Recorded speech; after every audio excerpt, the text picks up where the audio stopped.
kualitatif, data kuantitatif. Data kualitatif dan ada data saja. Tapi pada riset kuantitatif, riset kualitatif. Dan ketika dia bicara penelitian kuanti sama kuali, itu kita bicara soal perbedaan paradigma. Gitu ya. Jadi penelitian kuanti sama kuali itu kita bicara pada perbedaan paradigma. Yang kita bicara kemarin. Positivistik itu kuantitatif, konstruktivis dan kritis adalah kuali. Gitu.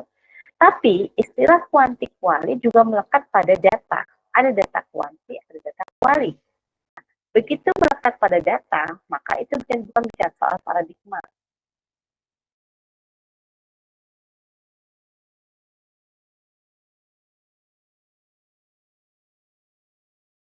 Kuali adalah data yang bentuknya bukan angka. Itu aja sederhananya. Ya, semua data yang bukan angka namanya data kuali. Gitu. Nah, data yang angka namanya data kuantitatif. Itu kira-kira ya. Nah, jadi kita punya data apa nih di dalam riset kita? Kita cari data angka, jawabannya atau bentuknya adalah angka, tulisan, gambar, audio dan sebagainya yang punya makna yang kita cari. Gitu. Nah, data angka itu biasanya nanti kita olah secara statistik. Gimana yang nggak angka? Gitu misalnya. Kita nggak boleh olah juga dengan statistik kita, tapi kita harus angkain dulu. Caranya kita kategoriin, terus kita kasih aja dan angka-angka. Misalnya gini, data tentang penghasilan sudah pasti angka. Data tentang kehadiran di kelas, gitu ya, berapa kali itu pasti angka. Yang omongnya berapa kali, pakai kata berapa, itu pasti angka. Berapa banyak, berapa kali, sejumlah, gitu, itu pasti angka. Tapi bagaimana datanya misalnya asal sekolah misalnya, pendidikan, atau misalnya datanya misalnya agama, itu kan bukan angka. Terus gimana mengolahnya? Diangkain dulu, tapi nanti angkanya kita kasih berupa kode. Misalnya agama hal responden memilih Islam, Kristen, Protestan, Hindu, Buddha dan sebagainya. Nah, kalau kita masukin tulisan Kristen, Islam di SPSS itu sebagai mesin komputasi nggak akan bisa ngolah. Nah, kita mau melihat nih apakah ada perbedaan nggak gitu ya, misalnya intensitas menonton atau menonton tayangan agama pada kelompok agama tertentu. Misalnya orang Islam itu lebih senang mana? Orang Muslim misalnya kayak gitu misalnya. Ada perbedaan pilihan cara berbasis agama. Kayak gitu ya. Jadi kalau kita mau melihat itu, maka si data yang semua yang berupa angka harus kita angkain. Gitu. Jadi kayak tapi angkain itu sebagai kode-kode. Oke, sampai situ dulu deh gitu ya. Nah, data-data yang berupa kualitatif bukan angka itu nggak bisa diuji secara statistik. Data-data kuantitatif bisa diuji secara statistik. Ini salah ya, ada typo di sini. Data kuantitatif adalah data yang disajikan dengan angka sehingga datanya bisa diolah secara statistik. Oke, lanjut. Nah, itu jenis data kuanti dan data kuali. Nah, kita bicara soal sekarang soal data nih. Data adalah bentuk data atau kita katakan jenis data berdasarkan apakah data itu berupa data numerik atau bukan. Data itu berupa mencerminkan angka sebenarnya atau dia hanya sebagai kode atau kategori. Misalnya gini. Nih, contoh ya. Pertama nih, skala data nominal. Skala data ada 4. Yang pertama skala data nominal. Data nominal itu kalau data itu digunakan untuk mengelompokkan satu objek tapi tidak memperhatikan urutan atau tingkatan. Sifat datanya hanya membedakan tiap kategori. Misalnya data jenis kelamin laki-laki, perempuan. Itu data tuh. Dia hanya membedakan. Gitu. Status pernikahan, belum nikah misalnya, nikah, cerai hidup atau cerai mati. Suku bangsa, Jawa, Sunda, Medan dan sebagainya. Jadi hanya membedakan.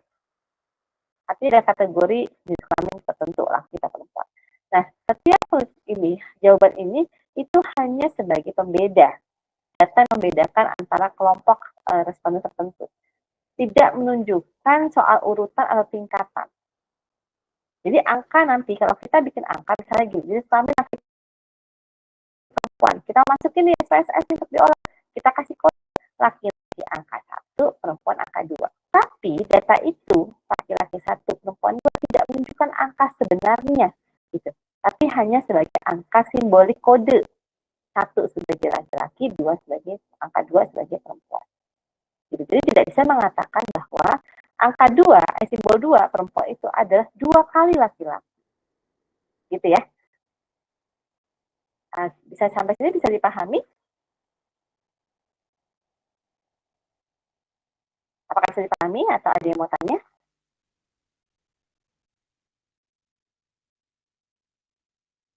Nggak ada ya? Oke, saya lanjutkan ya. Oke, gitu ya. Suku bangsa juga kayak gitu.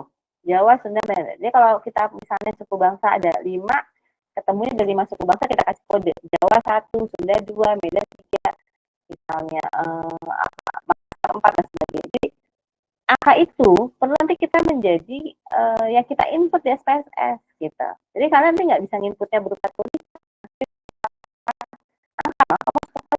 Oh, responden 1 Jawa, tulis 1. Responden 2 Medan, tulis 3. Responden 3 misalnya Medan juga tulis 3 gitu. Jadi kamu nanti ketika menghitung itu dia digunakan untuk membedakan saja mana yang berapa responden yang Medan, berapa responden yang suku Jawa, berapa responden suku Sunda dan sebagainya. Gitu ya, jadi hanya sebut pembeda. Nah, kalau ordinal itu bukan menjadi pembeda, tapi dia memperhatikan urutan atau tingkatan. Gitu. Misalnya adalah kalau kita melihat status sosial ekonomi, kita mau lihat itu sebagai dia masuk kategori rendah, menengah atau tinggi. Itu namanya tingkatan. Atau misalnya kita mau melihat ranking, gitu ya. Kita membuat sebuah ranking, maka itu datanya data urutan atau tingkatan. Gitu ya. Jadi tergantung kita kebutuhannya apa. Misalnya kayak dulu saya pernah buat data ranking isu, gitu. Maka data itu saya pergunakan, saya perlakukan sebagai data original. Mana isu paling penting, saya kasih kode 1. Mana isu yang bawahnya kurang penting, dan mana isu yang misalnya dianggap tidak penting, saya kasih kode dan urutan berdasarkan tingkatan. Oke. Yang berikutnya adalah data interval. Nah, sebelum ke sini, data ordinal itu juga bukan data yang bukan angka sebenarnya. Jadi nggak bisa dikatakan bahwa urutan nomor 3, urutan nomor 4 misalnya adalah 2 kali nomor 2. Enggak. Namanya ranking itu kan nggak bisa dikatakan kelipatan ya. Atau orang, atau misalnya yang punya ranking 2 itu adalah setengah dari ranking 4, enggak gitu. Jadi angka 2-nya itu benar-benar cuma menunjukkan urutan saja. 21, 22, 23, 24. Ranking 1, ranking 2, ranking 3, 4 gitu. Atau kita bikin tadi ya, kita bikin tuh urutannya. Kita kelompokkan dalam urutan pertama, 2, 3, 4. Nah, ordinal dan nominal, angka-angka yang kita pakai bukan angka sebenarnya. Berbeda dengan interval. Interval itu data berupa angka, tapi dia tidak punya nilai nol mutlak. Nilai nolnya itu tidak memiliki arti sebenarnya betul-betul nggak ada gitu. Bukan berarti nggak ada. Gitu. Nol itu bukan berarti kosong. Bukan. Tapi nol itu tapi nilai nol itu apa ya? Bukan merujuk pada ketidakadaan gitu ya. Misalnya besar interval atau jasa data dengan data lainnya bikin benar bobot yang sama. Saya contoh deh suhu udara. Suhu 0 derajat itu bukan berarti tidak ada suhu. Jam 00 bukan berarti tidak ada waktu, tapi sama dengan jam 12 malam. Misalnya kayak gitu. Ya. Jadi di interval ini juga sama. Dalam konteksnya tidak ada nilai nol yang mutlak, maka ada interval atau data data dengan data lain. Sama halnya dengan data kecerdasan intelektual. IQ tentang 1 sampai 110 jaraknya sama dengan 120 sampai 120. 110 sampai 120. Namun kita nggak bisa mengatakan orang yang punya IQ 150 kecerdasan 1,5 kali dari orang yang memiliki IQ 100. Gitu ya. Karena itu enggak angka 120 itu tidak betul-betul punya nilai nol mutlak tadi, yang nggak bisa diperlakukan betul-betul sebagai kelipatannya sama gitu ya. Kayak misalnya jam 00 ya, bukan berarti dia jam atau jam 12 itu berapa kali dari jam 00, nggak gitu juga. Jadi sifatnya bukan seperti itu. Nah, beda dengan data rasio. Data rasio itu punya nol mutlak. Nolnya betul-betul punya nilai sebenarnya. Ini dikatakan skala data paling tinggi. Paling bagus. Paling bagus ya. Paling tinggi itu artinya dia itu betul-betul bisa diolah sebagai data angka yang sebenarnya. Hingga bisa dihitung dengan operasi matematika. Misalnya, data tentang tingkat pengangguran. Penganggurannya ada berapa misalnya? Ada berapa orang? Atau data tingkatnya berapa? Penganggurannya berapa? Misalnya, sekian orang pengangguran. Maka kalau misalnya tahun 2020 penganggurannya itu ada 1.000 orang, 2024 ada 5.000 orang, kita bisa mengatakan bahwa 2024 jumlah pengangguran ada 5 kali lipat dari 2020. Saya bisa mengatakan begitu. Kenapa? Karena angka 5.000 itu adalah kelipatan 5 kali dari angka 1.000. Gitu. Kalau 0 ya berarti nggak ada pengangguran. Tingkat pengangguran ya berarti nggak ada pengangguran. Gitu kan? Begitu ya. Sama dengan tingkat kelahiran, gitu. Sama dengan berat badan, gitu ya. Maka kalau berat badan seseorang itu 90, kita bisa mengatakan bahwa misalnya contoh berat badan A 45, berat badan B 90 kilo. Lalu kita bisa mengatakan, beratnya A setengah dari beratnya B. Atau beratnya B lebih besar 2 kali lipat. Gitu. Karena ada angka 0 itu 0 berat badan ya berarti nggak ada gitu kan. Nah, jumlah pengeluaran juga sama. Jumlah pengeluaran 1 juta itu lebih besar dari 2 kali pengeluaran 500.000. Karena angkanya clear tuh sebagai angka yang sebenarnya. Gitu. Oke? Nah, nggak semua data itu yang begini bentuknya. Apalagi data-data yang sifatnya sosial. Sikap, opini, persepsi, perilaku, itu bisa nggak dikatakan sebagai data yang rasio? Agak rumit tuh. Gitu. Tapi kalau biaya produksi, biaya promosi, ya, atau tingkat kehadiran juga bisa. Atau nilai IPK juga bisa. Nilai IPK yang 4 itu 2 kali dari IPK yang 2 kan gitu. Dan sebagainya. Atau nilai skor matematika, gitu kan. Skor hasil belajar itu boleh pakai masuk data rasio. Gitu ya. Oke. Sampai sini ada pertanyaan? Ada pertanyaan ya sampai sini?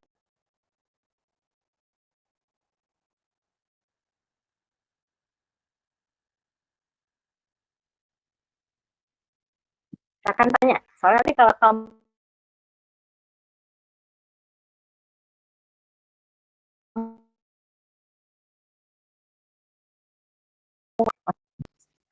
tidak mencerminkan dan nggak bisa kamu baca gitu meskipun udah kamu olah pakai statistik. Ini banyak mahasiswa kayak misalnya kemarin data sikap itu dimasukkan sebagai seakan-akan sebagai data rasio. Mana kita bisa mengatakan bahwa sikap 7 itu 4, kurang setuju cukup setuju misalnya 3 misalnya, kurang setuju 2, tidak setuju 1. Gimana kita mengatakan bahwa yang dapat 2, yang kita pilih orang yang memilih 2, yang kurang setuju itu setengah dari yang setuju. Kan kayak gitu. Nah, kalau kita pakai skala sikap yang begitu, kode 1, 2, 3, 4 hanya menunjukkan perbedaan dalam sikap atau urut, jangan pakai uji statistik yang menggunakan skala, tapi pakai uji statistik yang menggunakan skala ordinal, misalnya gitu.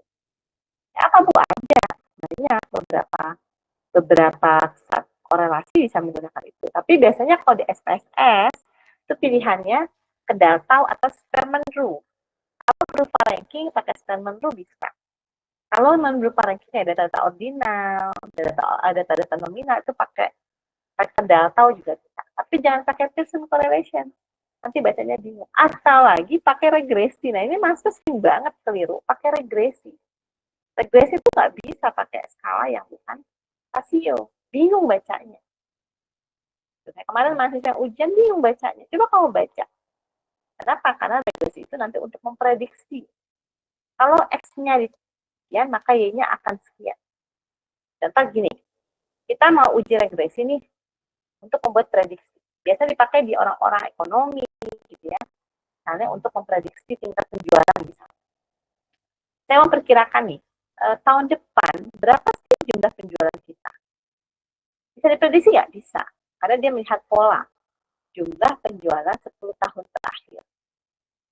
Dia ingin prediksi dari apa? Dari kegiatan promosi. Hitung, kalau biaya promosinya 10 tahun terakhir itu dari mulai sekian dinaikkan, sekian, ada kenaikan. Nah, saya memprediksi.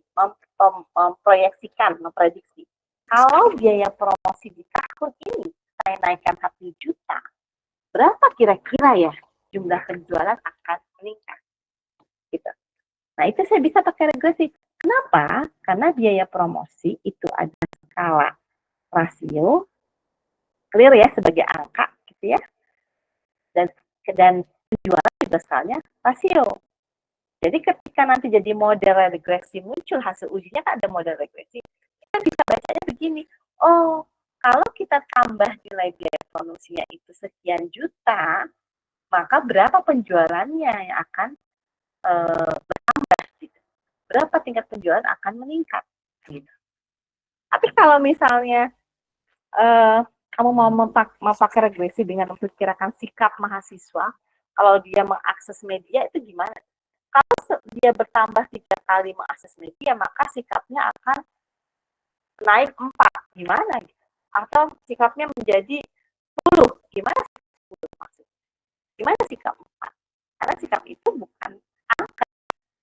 Gitu. Kalaupun kita kasih angka, angka itu sebagai kategori. Gitu. Oh, yang setuju saya kasih angka 4. Yang tidak setuju saya kasih angka 1. Itu kategori aja. Bisa dipahami nggak? Ini penting nih soalnya banyak yang keliru.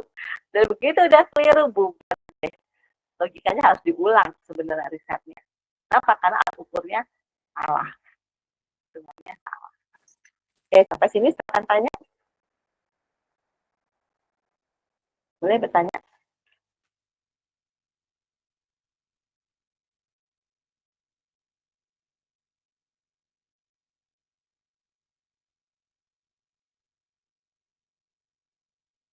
Halo, masih adakah kalian di balik gambar ini? Ya, kalau nggak tanya, anggap kalian paham. Gitu. Karena kita kan pembelajaran bahasa ya, jadi saya pikir nggak perlu saya pastikan apakah kalian ada di sini atau tidak. Oke, kalau sudah saya lewatin ini, ya karena kita akan maju nggak mundur. Saya akan share lagi yang berikutnya.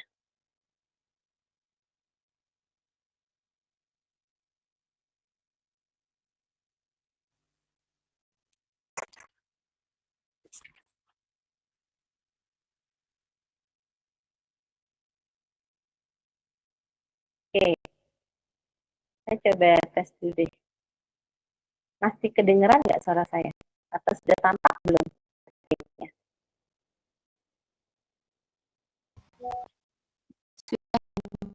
Ya. Oke. Setelah kita tahu skala data dan bisa bikin pemetaan, maka yang berikutnya adalah memilih, kamu pahami soal analisis data. Nah, saya nggak bisa ini ya.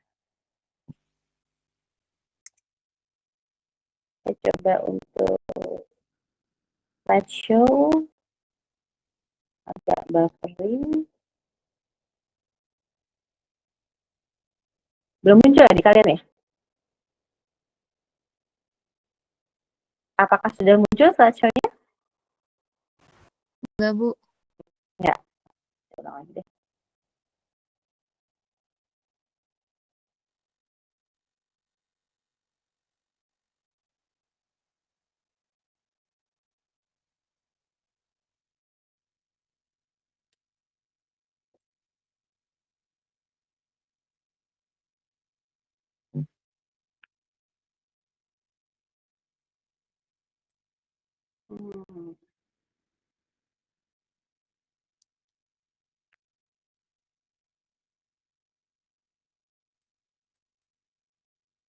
Belum muncul juga ya?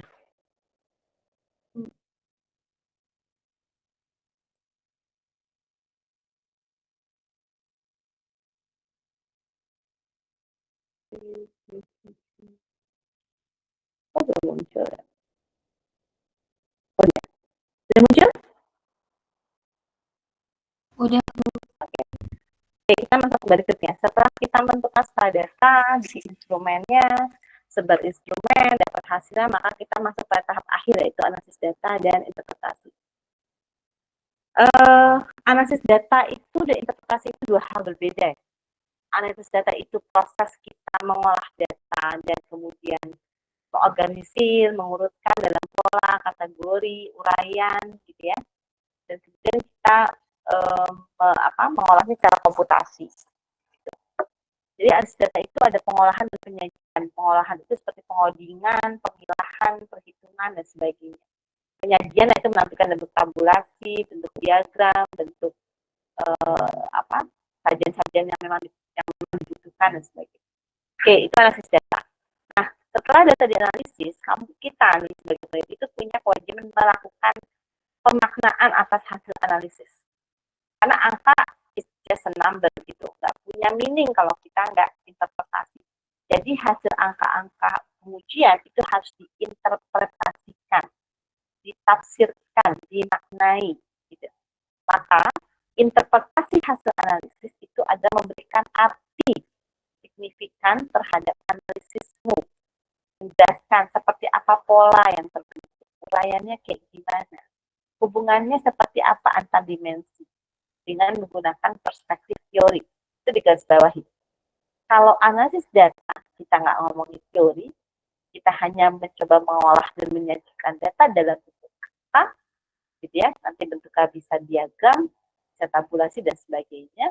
Tapi kalau interpretasi adalah memberikan pemaknaan terhadap penyajian tadi, hasil olahan tadi. Maksudnya apa? Kalau R 0,8, maksudnya apa? R 0,8 dengan signifikasi 0,000 kurang dari 0,05. Apa maksudnya? Gitu. Jadi angka itu number gitu ya. Nggak punya meaning. Kamu yang memberi meaning sebagai peneliti. Gitu. Jadi kalau kamu katakan korelasinya kuat 0,8, orang bertanya, maksudnya apa korelasi kuat 0,8? Maksudnya apa korelasinya minus 0,8? Jadi kita yang memberikan makna. Nah, pemberian makna itu disebut sebagai interpretasi hasil penelitian. Gitu. Oke, kita lanjutkan. Pada saat kita analisis data, itu ada beberapa jenis. Ini sebenarnya saya hanya menyajikan secuplik saja dari statistik. Kalian boleh nanti belajar sendiri, gitu ya. Karena kalian udah dapat juga sebenarnya kelas statistik. Ini hanya contoh saja. Misalnya kita melakukan analisis tingkat satu variabel, itu namanya analisis univariat. Biasanya bentuknya ada riset-riset yang menggunakan statistik deskriptif, yang cuma menggambarkan satu variabel. Misalnya kita pengen tingkat absensi mahasiswa UIN, satu variabel. Tingkat kedisiplinan mahasiswa UIN, satu variabel aja yang saya lihat, Bu, apa? Dari tingkat absensi, boleh.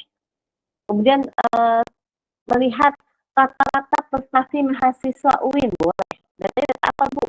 Data prestasi dalam apa? IPK, boleh. Hanya satu variabel. Atau melihat bagaimana persepsi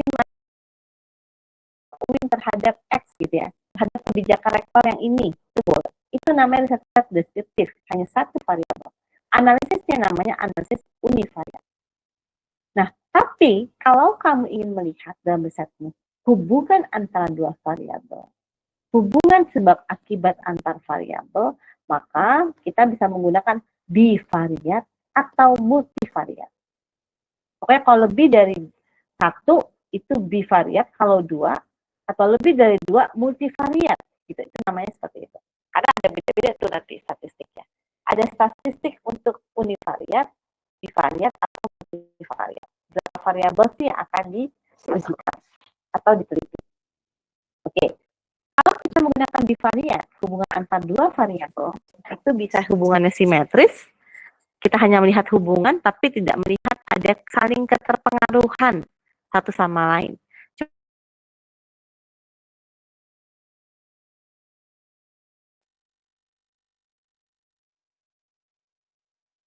Lokal atau timbal balik, gitu ya.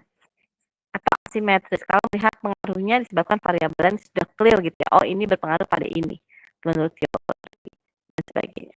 Nah, multivariat kalau kita melihat variabel lebih dari 2. Ada anak-anak turunannya dari variabel. Itu boleh kita mau teliti. Antara variabel ini dan variabel yang lain gitu ya. Variabel banyak, bisa 3. Bisa nggak 3 ya? Bisa. Ada variabel X, variabel bebas, variabel terikat, dan ada variabel antara. Boleh menggunakan multivariat. Oke. Statistik ada 2.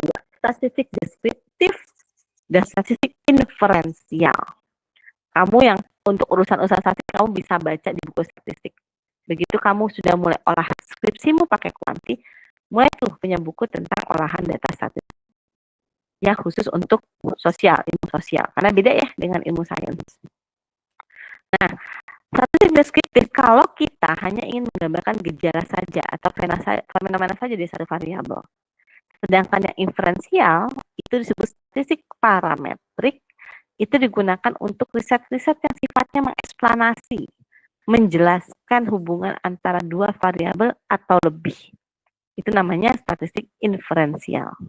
Gitu ya. Nanti jenisnya apa? Di dalam statistik deskriptif ada beberapa rumus statistik. Di dalam statistik inferensial juga ada beberapa rumus. Jadi banyak sekali gitu ya. Rumus statistik untuk uji-uji dalam riset dalam riset kuantitatif khususnya. Oke, ini contohnya. Contoh ya, ini paling sederhana. Kita melihat statistik deskriptif dari acara apa sih yang digemari oleh anak-anak UIN. Misalnya, oh ternyata taruhlah ada 10 orang yang kita temukan, ternyata mereka orang pertama itu bilang seputar Indonesia, acara berita. Orang kedua bilang dahsyat, acara musik. Orang ketiga bilang film kartun, keempat bilang film kartun. Yang kelima bilang dan seterusnya. Gitu. Nah, setelah kita dapat data ini misalnya sebanyak sekian orang, baru kita olah. Oh, ternyata ini. Yang milih seputar Indonesia sebagai acara yang digemari adalah ada 2 orang. Persentasenya 20%. Yang menggemari dahsyat ada 2 orang, persentasenya 20%. Gitu kan gimana ya? Udah 2/10 dikali 100 gitu ya. Nah, kalau dari data ini kita baca, kalau ini baru data. Data saja, tapi apa maksudnya di sini? Artinya dari 10 orang itu yang paling banyak digemari adalah Indonesian Idol. Karena ada 40% responden yang milih Indonesian Idol sebagai acara favorit gitu. Sisanya 3 acara favorit lainnya, yaitu seputar Indonesia, dahsyat, dan film kartun. Itu ada 20% responden yang memilih tiganya itu masing-masing ya dari ketiga acara itu sebagai acara favorit. Itu cara kita melihat. Nah, dengan demikian, hasil saya menunjukkan bahwa ternyata mahasiswa UIN lebih gemar pada acara-acara kompetisi musik yang bersifat kompetisi misalnya gitu. Bisa kamu asumsikan kenapa? Oh, mungkin saja kamu cari, mungkin saja karena Indonesian Idol kan acara musik yang berseris, ada unsur kompetisi, ada unsur membangun bonding antara kita penonton dengan penyanyi-penyanyi pilihan kita yang kita unggulkan. Berbeda dengan dahsyat, acara musik juga tapi sifatnya adalah lepas, bukan kompetisi, hanya sajian musik tentu saja. Kalau dia suka ya dia ikutin, dia nggak suka dia nggak tonton, gitu. Tapi Indonesian Idol itu ada acara musik yang frekuensinya panjang, kompetisi, membangun bonding yang mungkin membuat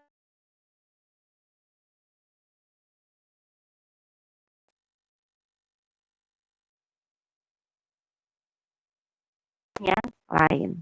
Kayak gitu. Itu namanya interpretasi. Oke, ini namanya data deskriptif ya.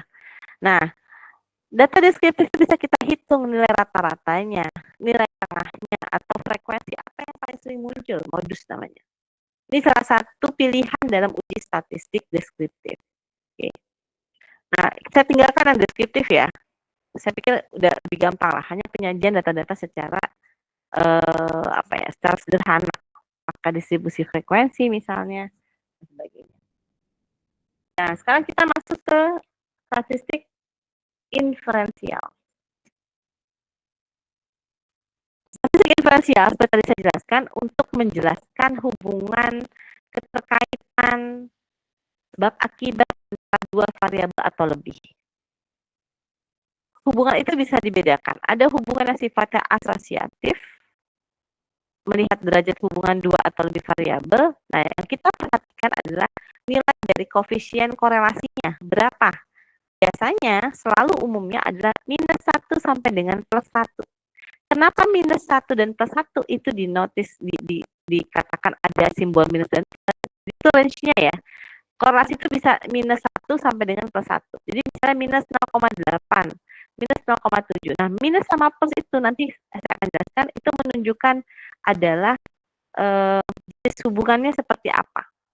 Positif atau negatif. Kalau positif apa, negatif itu apa. Gitu. Jadi nggak harus selalu positif. Nah, ini adalah yang di dalam tabel ini adalah patokan rujukan angka korelasi, bisa kita interpretasikan derajat hubungannya. Apakah rendah sekali, rendah, cukup, kuat, tinggi, atau sangat tinggi. Ini bisa beda-beda nih. Saya waktu itu pernah melihat punyanya Sugiono misalnya, itu pakainya 0,6 itu sudah termasuk kuat. Gitu. Cukup itu sampai 0,5. Jadi ada beberapa rujukan yang berbeda-beda. Ambil yang mana, Bu? Ambil aja salah satu. Yang menurut Anda bisa kamu pakai yang mana? Boleh. Yang penting kamu kutip rujukannya siapa. Nah, ini tadi ya, untuk melihat derajat hubungan. Nah, korelasi itu adalah koefisien korelasi angka yang menunjukkan kekuatan hubungan. Bentuknya angka. Contoh, kita ingin mengetahui hubungan antara frekuensi menonton dengan minat baca. Contohnya nih, tujuannya kita mengetahui hubungan antara frekuensi menonton TV dengan minat baca. Hipotesisnya adalah terpaan TV berhubungan dengan minat baca siswa. Itu hipotesisnya. Gitu ya, misalnya. Anggaplah, misalnya ini, saya salah kutip ini. Misalnya anggaplah yang ini minat baca, yang itu menonton. Menonton dengan minat baca. Yang kemiskinan itu menonton, IPM itu minat baca, misalnya. Keluarlah angka ini, gitu ya, misalnya. Nah, gimana nih bacanya? Pertama, yang harus diperhatikan adalah ini hasil uji korelasi.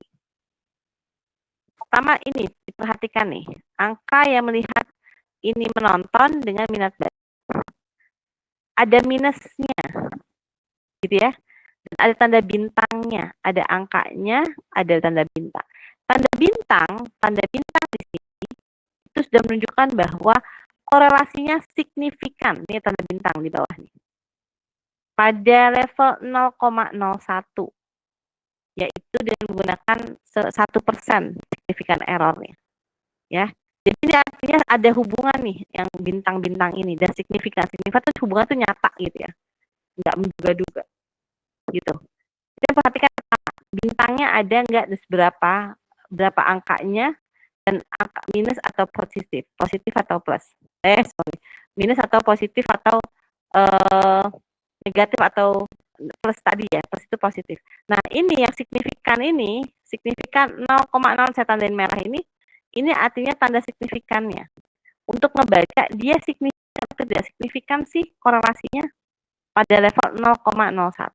Kalau angka yang ini 0,0000 artinya di bawah 0,01 ya, maka signifikan nih. Enak nih sekarang SPSS menandakan pakai bintang. Dulu waktu zaman saya manual, saya cari sendiri signifikan atau tidak signifikannya lewat tabel. Kita lihat tabelnya tuh. Gitu baru kita cek, oh ternyata signifikan. Tapi kalau sekarang dengan SPSS itu dibantu sama mesin. Oh, ini signifikan. Tanda bintangin. Pada 0,0000 gitu ya. Dan sebagainya.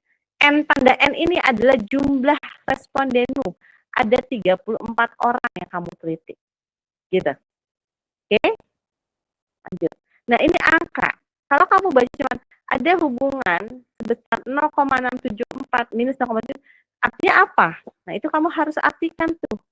Kamu harus bunyikan maksud dari ini apa. Misalnya gini, misalnya ya. Lihat korelasi yang kita buat. Misalnya, tidak ada korelasi antara intensitas menonton tayangan kekerasan dengan tingkat agresivitas anak. Misalnya gitu. Itu H0, hipotesis 0. H1-nya ada korelasi. Nah, kita mau lihat mana yang hasil itu menunjukkan ada korelasi atau tidak ada korelasi. Misalnya. Kita lihat tandanya. Angka 0,6 menunjukkan nilai korelasinya cukup kuat. Angka 0,00 menunjukkan 0, di bawah 0,05 atau 0,01 artinya signifikan. Gitu. Nah, kayak gini misalnya interpretasinya. Jika R-nya tadi 0,6 atau 0,8 saya contohin, maka hubungannya kuat antara variabel X dan Y dan hubungannya positif. Artinya, semakin besar nilai X-nya, semakin tinggi nilai Y-nya. Itu yang positif tuh. Atau semakin tinggi frekuensi menonton TV, semakin tinggi minat baca siswa. Kalau dia positif. Kalau negatif, maka semakin tinggi X-nya, semakin turun Y-nya. Artinya apa? Artinya, dia bergeraknya itu berbeda tuh kalau negatif. X-nya naik, Y turun. Semakin sering nonton TV, oh semakin nggak minat baca. Misalnya gitu. Itu kalau negatif. Oke? Itu yang disebut dengan korelasi positif atau negatif. Atau semakin tinggi nonton TV, semakin tinggi frekuensi nonton TV, semakin rendah minat bacanya. Itu hubungannya negatif. Gitu. Oke, sampai sini dulu. Ada pertanyaan?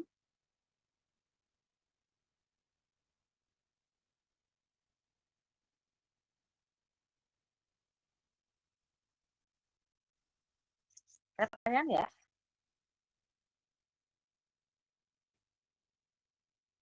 Enggak, oke. Baik. Nanti kalian belajar lanjut sendiri ya. Oke, ini berapa rumus statistik nih, misalnya. Yang tadi saya bilangin. Ini skala datanya. Kalau nominal sama nominal yang dihubungkan, itu pakainya lambda, tremors, koefisien kontingensi C. Itu uji statistiknya. Kalau skala datanya nominal sama ordinal yang dihubungkan, pakai Wilcoxon atau theta. Kalau ordinal dengan nominal nggak ada. Kalau ordinal dengan ordinal, pakai gamma, pakai Spearman rule, atau pakai Kendall-Stau. Gitu. Nah, kalau interval sama rasio dihubungkan dengan interval sama rasio, kayak tadi, biaya promosi berhubungan nggak dengan tingkat penjualan? Dua-duanya rasio tuh. Rasio dengan rasio. Itu bisa pakai Pearson, bisa pakai regresi. Gitu. Oke? Ya. Rasio dengan ordinal nggak ada. Gitu. Tapi kalau nggak salah rasio dengan nominal pernah ada, tapi saya belum masukkan di sini. Anda bisa cari sendiri. Intinya adalah gini, setiap kali menggunakan uji-uji ini, kalian lihat dulu syaratnya apa. Kalau pakai Kendall, itu syaratnya apa skala datanya. Kalau pakai regresi, syaratnya apa skala datanya. Pearson itu skala datanya butuh skala data apa. Jadi harus dilihat tuh. Ya, jadi jangan asal masukin data. Nih regresi misalnya. Regresi itu punya hubungan erat ya. Setiap regresi dipastikan terdapat korelasi. Regresi kalau kalian mau cari prediksi antar dua variabel atau lebih. Pakainya interval atau rasio datanya. Jadi kalau kalian prediksi apakah kalau variabel X dinaikkan atau diturunkan akan mengubah nggak nilai variabel Y? Naik juga atau turun? Gitu. Jadi kalau kalian mau melakukan prediksi terhadap variabel X terhadap Y, itu pakainya regresi. Tapi pastikan datamu adalah interval dan atau rasio. Jangan pakai data ordinal atau nominal. Gitu. Oke. Sampai sini. Ada pertanyaan?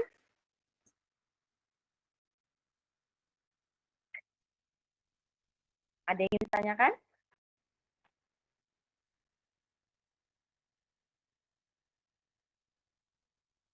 Nih. Ada yang ditanyakan nggak? Ibu, Clear? saya mau nanya. Silakan. Tadi tuh yang untuk yang olah data, kan Ibu bilang kalau yang buat di SPSS-nya itu kan ada bintang-bintang ya, Bu.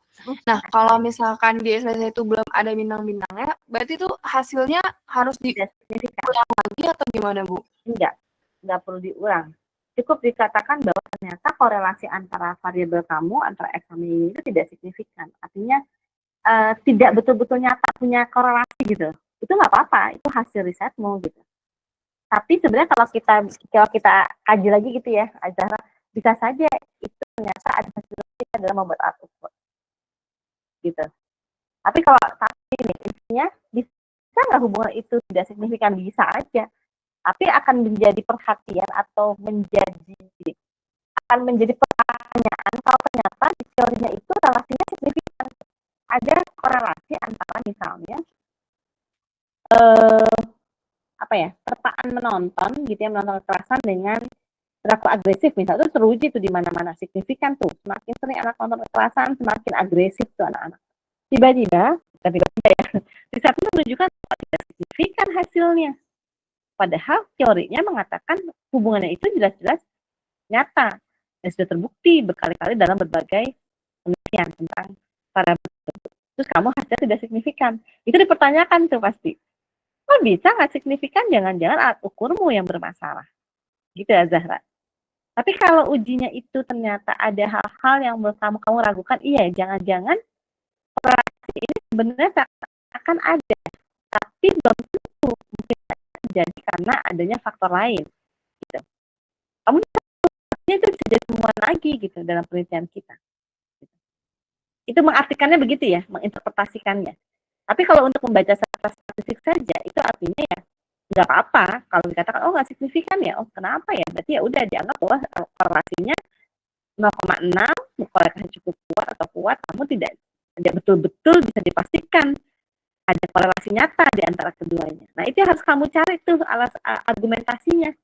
Jadi kenapa ya dia tidak signifikan antara variabel X sama Y? Itu Zahra. Jadi boleh, nggak apa-apa, tapi kamu temukan jawabannya gitu. Oke, Bu, terima kasih. Sama-sama. Oke. Ada yang lain?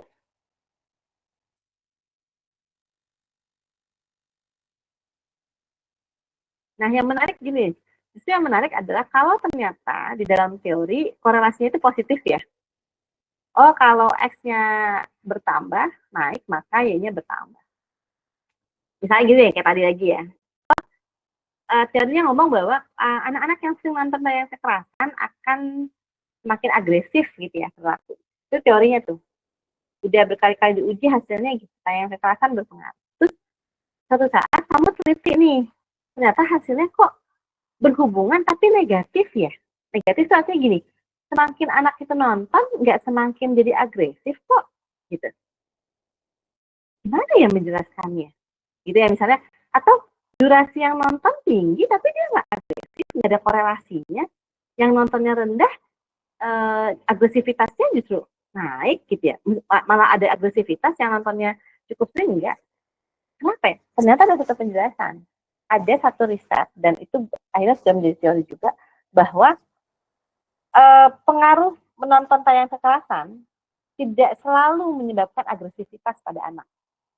Ada riset lain membuktikan ternyata proses pendampingan saat menonton itu bisa mengurangi pengaruh dari terpaan tayang kekerasan. Jadi anak yang nonton, misalnya lagi nonton didampingi sama orang tuanya, itu nggak tingkat agresivitasnya nggak lebih tinggi dibanding kalau yang dia nonton sendiri. Itu satu, itu hasil riset ya. Jadi pendampingan saat menonton itu ternyata tidak bisa mengurangi kuatnya pengaruh penonton tayangan kekerasan terhadap agresivitas. Jadi dampingi sama orang tua. Yang pertama. Yang kedua, ada variabel lain ternyata. Ada yang hasilnya ternyata menonton itu jadi terpengaruh. Ada anak-anak yang nontonnya sama nih, frekuensinya sama, tapi agresivitasnya nggak terpengaruh gitu. Kok bisa ya? Dua-duanya nontonnya sering tapi nggak terpengaruh. Ternyata hasil menunjukkan yang bikin agresivitasnya naik itu ternyata anak-anak ini sudah punya potensi agresif gitu. Misalnya ditemukan bahwa mereka anak-anak yang tingkat agresivitasnya tinggi itu tumbuh di lingkungan yang memang tingkat agresivitasnya tinggi.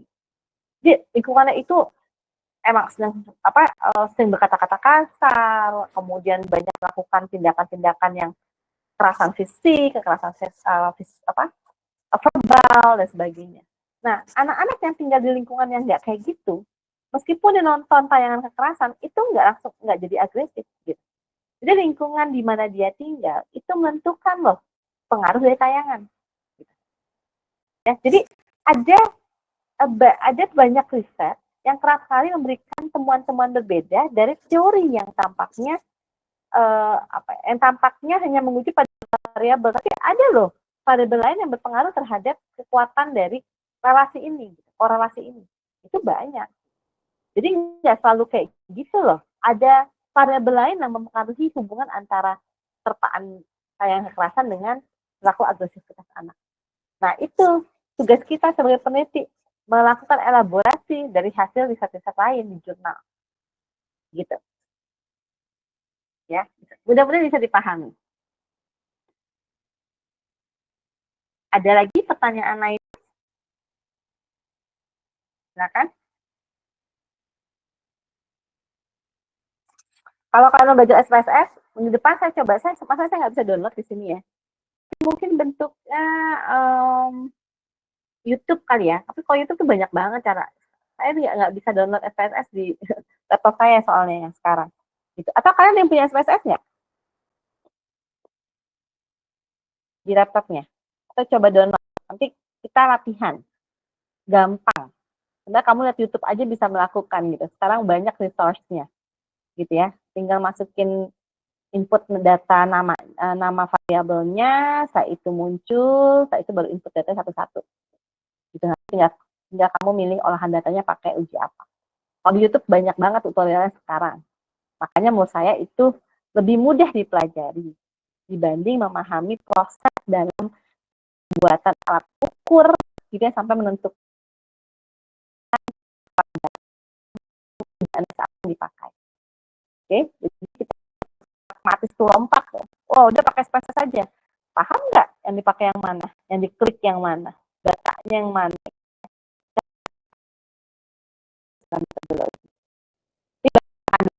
Anda nggak usah khawatir. Banyak nggak ya data. Oke, lagi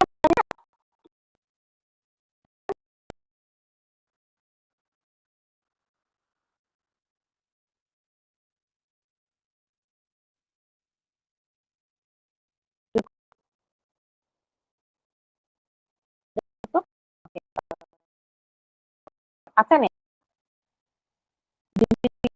Ada? Hadir, Bu.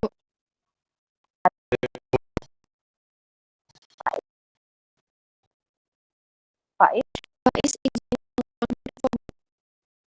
Oh,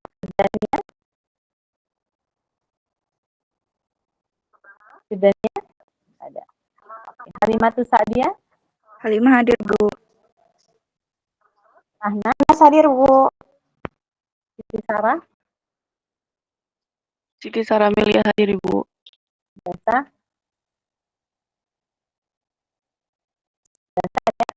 Dinda? Dinda ada? Oh, Kanza? Kanza ada? Ada. Nadatul Zahra? Umi Salma? Hadir, Bu. Ihsan? Ihsan? Rosdiana? Rosdiana hadir, Bu. Ifad?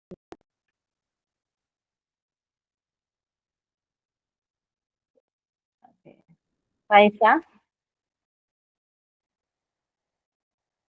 Hadir, Bu. Bisa Aulia? Bisa Aulia nggak ada? Faja? Faja hadir, Bu. Firdausi? Firdausi hadir, Bu. Erlina? Erlina hadir, Bu.